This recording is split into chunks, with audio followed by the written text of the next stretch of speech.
Proper drama, pure cinema हमें देखने को मिला है। मुंबई इंडियंस और गुजरात टाइटंस का ये मुकाबला हर किसी को याद होगा। दिलचस्प ही रहा क्योंकि मुंबई ने मात्र 155 रन बनाए, पर जो रोमांस, जो प्रॉपर सिनेमा शुरू हुआ ना, जब गुजरात टाइटंस बल्लेबाजी करने के लिए उतरी और लक्ष्य का पीछा करने के लिए उतरी ना, तब से ही बारिश ने है ना माहौल बनाना चालू कर दिया।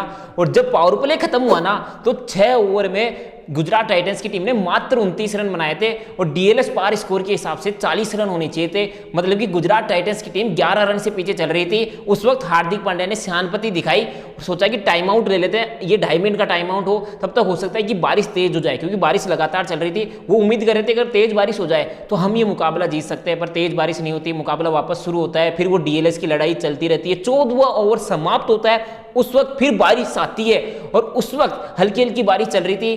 तब गुजरात टाइटंस का स्कोर था 107 रन और डीएलएस पार स्कोर था 99 रन। मतलब गुजरात टाइटंस की टीम 8 रन से आगे चल रही थी। तो गिल साहब ने बोला, नेहरा जी ने बोला कि हार्दिक पांड्या ने सहानुभूति दिखा दी। नेहरा जी ने बोला कि वो मेरा चेला है, मैं उसका गुरु से ऊपर कैसे जाओगे, मैं टाइम आउट लेता हूँ। टाइम आउट लेती है वहां पे गुजरात टाइटंस की टीम और बारिश आ जाती है और बारिश की वजह से मुकाबला रुक जाता है। तो ऐसा लगा कि गुजरात टाइटंस तो ये मुकाबला 8 रन से जीत जाएगी, अब दोबारा मुकाबला शुरू ही नहीं होगा। पर बारिश रुकती है, मुकाबला शुरू होता है। फिर ट्रेंट बोल्ट का और जसप्रीत बुमराह के वो स्पेल, जिससे गुजरात टाइटंस की टीम बैकफुट पे चली जाती है और जो मुंबई पीछे चल रही थी मुकाबले में वापस आ जाती है। और 2 ओवर बचे थे, 2 ओवर में 24 रन जीतने के लिए चाहिए थे गुजरात टाइटंस की टीम को। फिर बारिश आती है तो इस वक्त 4 रन से 132 रन पे थी गुजरात टाइटंस की टीम, 136 रन था डीएलएस पार स्कोर। 4 रन से गुजरात टाइटंस की टीम पीछे चल रही थी। बारिश की वजह से मुकाबला रुक चुका था। मुंबई इंडियंस ये चाहती थी कि अब मुकाबला शुरू ही ना हो, गुजरात चाहती थी कि मुकाबला शुरू हो।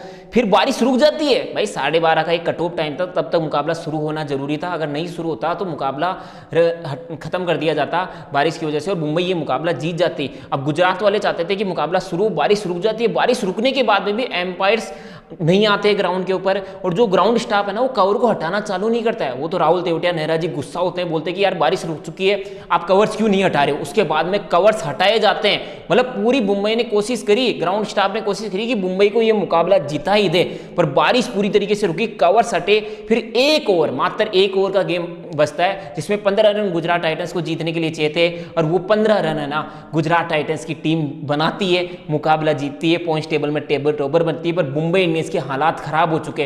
पहला सवाल तो मुंबई इंडियंस से लोग ये पूछेंगे कि लास्ट ओवर हार्दिक पांड्या जब 15 रन डिफेंड करने थे तो हार्दिक पांड्या गेंदबाजी करने के लिए नहीं आए। जब वर्ल्ड T20 2024 में हार्दिक पांड्या लास्ट ओवर डाले और इतने ही रन हार्दिक पांड्या ने डिफेंड किए थे, तो क्यों हार्दिक पांड्या गेंदबाजी करने के लिए नहीं आए। प्लस दीपक चाहर ने प्रेशर में नो बॉल ओवर डाल दी, प्लस हार्दिक पांड्या से वो लास्ट बॉल पे थ्रो क्यों नहीं लगा।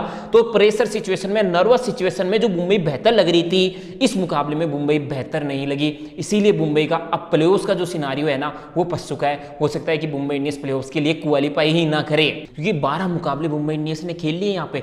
जरूर अब मुंबई इंडियंस के पास 14 पॉइंट्स है और 2 मुकाबले उनके पास बचे हुए हैं। एक मुकाबला उनका पीबीकेएस के खिलाफ रहेगा और एक मुकाबला दिल्ली कैपिटल्स के खिलाफ रहने वाला है। अब थोड़ी सी खतरे की घंटी बज चुकी है, क्योंकि दोनों के दोनों मुकाबले जीतना मुंबई इंडियंस के लिए जरूरी है। क्यों? क्योंकि गुजरात और आरसीबी ऐसा लग रहा है कि गुजरात के भी अभी 11 मैचेज हुए हैं, आरसीबी के भी अभी 11 मैचेज हुए हैं और दोनों टीमें 16-16 पॉइंट्स पे पहुंची हुई। एक मुकाबला और जीती तो वो 18 पॉइंट्स पे चले जाएंगे। मोस्ट लाइकली गुजरात और आरसीबी टेबल टॉपर यानी टॉप 2 में समाप्त करने वाली है, यानी कि क्वालिफायर 1 तो इनमें ही होने वाला है। अब रेस है तीसरे और चौथे स्थान के लिए, जहाँ पे पंजाब किंग्स की ऑलरेडी 15 पॉइंट्स है उनके पास, पंजाब किंग्स के पास, और 3 मुकाबले बच्चे में। 3 मुकाबले आसान तो नहीं है उनके भी। एक तो अगला मुकाबला दिल्ली कैपिटल्स से होने वाला है और ये Delhi Capitals versus Punjab Kings का जो 8 मई को मुकाबला होगा ना, ये एक तरीके से वर्चुअल नॉकआउट मुकाबला ही मान के चलिए, क्योंकि एक संजीवनी बूटी तो मिल चुकी है दिल्ली कैपिटल्स को, जो एसआरएच वाला मुकाबला हार सकती थी, पर बारिश आती है, बारिश की वजह से वो मुकाबला पूरा नहीं होता है और 1 पॉइंट मिल जाता है। मतलब 13 पॉइंट पे दिल्ली कैपिटल्स की टीम भी पहुंच चुकी है। अब दिल्ली कैपिटल्स के लिए 3 मुकाबले बचे हुए, 3 में से कम 2 तो जीतने जरूरी है। तो जब ये दिल्ली वर्सेस पंजाब किंग्स सामने होगी, एक 15 पॉइंट्स पे टीम है, एक 13 पॉइंट्स पे टीम है। अब पंजाब जीत गई 17 पे चली जाएगी और ये टीम 13 पे ही रह जाएगी। फिर दिल्ली को दोनों के दोनों मुकाबले, क्योंकि उनको जीटी के खिलाफ भी खेलना है और फिर मुंबई के खिलाफ भी खेलना है और दोनों जीतने जरूरी है, तभी वो 17 तक पहुंच सकते हैं। वहीं दूसरी तरफ अगर दिल्ली वो मुकाबला पंजाब किंग्स के खिलाफ 8 मई को निकाल ले जाती है ना, तो इनके पास 15 पॉइंट हो जाएंगे, पंजाब 15 पे रह जाएगी। फिर पंजाब पे भी थोड़ा सा प्रेशर रहेगा, क्योंकि पंजाब को अभी मुंबई को भी खेलना है, जीटी को भी खेलना है, उनका आसान सफर तो नहीं होने वाला। पर पंजाब के लिए यही है कि बचे हुए मुकाबलों मुकाबलों में मात्र एक मुकाबला जीतना जरूरी है।